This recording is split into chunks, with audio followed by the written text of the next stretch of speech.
Bon dia a tots i a totes. Som els alumnes de 5è de primària de l'Escola Joaquim Ruyra. Nosaltres hem portat a terme debats a totes les aules de 5è superior mitjançant els grups interactius i, en concret, hem intentat donar resposta a 4 preguntes sobre educació. Ara us exposarem les condicions a les que la nostra comunitat educativa ha arribat. Bon dia, em dic Mahu. Què creiem que hem d'aprendre a l'escola i com? Nosaltres pensem que és important aprendre a conviure tots junts. També a respectar-nos, sense importar la religió, raça o el color de la nostra pell, respectant totes les cultures i aprenent d'elles. Per tant, és molt important aprendre a conviure tots junts, ajudar-nos a fer pinya. És més fàcil aprendre d'aquesta forma. A l'escola treballem d'aquesta manera, fem grups interactius, col·laborem i aprenem els uns amb els altres.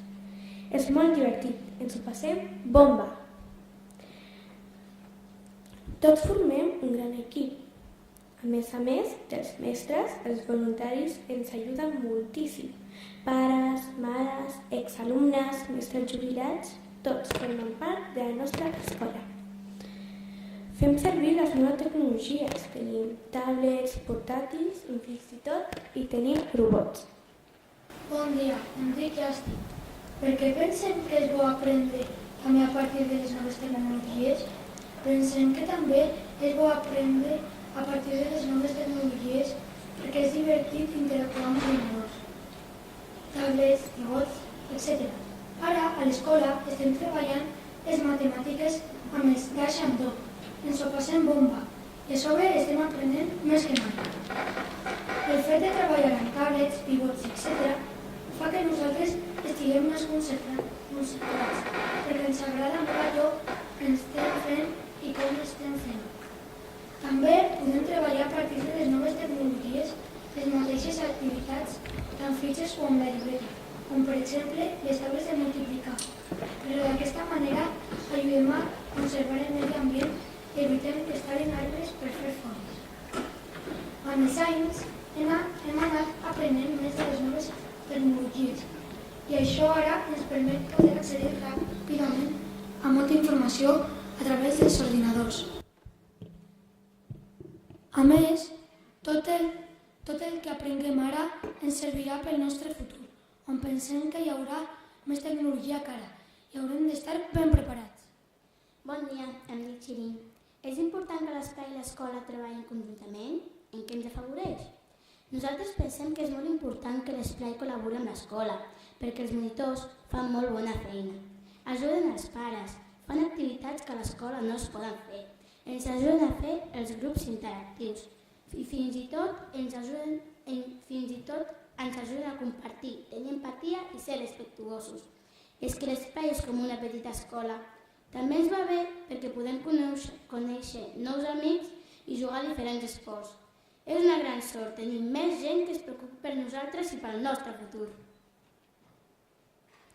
Bona tarda, em dic Mohamed. Per què creiem que és bo que la família i altres voluntaris treballem amb nosaltres a les aules? Creiem que és bo que la família i altres voluntaris treballem amb nosaltres a les aules perquè ens guien a l'hora de fer les activitats de classe i ens ajuden a resoldre els dubtes. Aquesta col·laboració ens serveix sobretot per quan fem grups interactius, per completar al màxim els grups de manera que hi hagi un adult en cada grup. Podem dir que la seva ajuda, per molt petita que sigui, ens reforça i ajuda a construir el nostre futur, perquè tota pedra fa paret. A més, els nostres familiars poden veure com treballem a les aules. És una cosa que els agrada força. Més aviat molt, ja que no és possible fer a totes les escoles. Els nostres pares i mares, molt d'origen estranger, de vegades els costa venir a l'escola per primera vegada, perquè els fa vergonya o perquè no s'atreveixen perquè no coneixen l'idioma. Però un cop venen, acostumen a repetir perquè els ha encantat l'experiència. A més, ells també aprenen amb nosaltres la llengua, català, castellà i anglès, així com també una pila de coses. La seva ajuda no és només d'interescolar. Quan anem d'excursió també ens acompanyen i és que alumnes i famílies unides són més forts, perquè aprenem junts i ens coneixem millor. I ara donem pas al vídeo on podreu veure com treballem els alumnes de la nostra escola i com hem fet el debat. Esperem que us agradi. Moltes gràcies.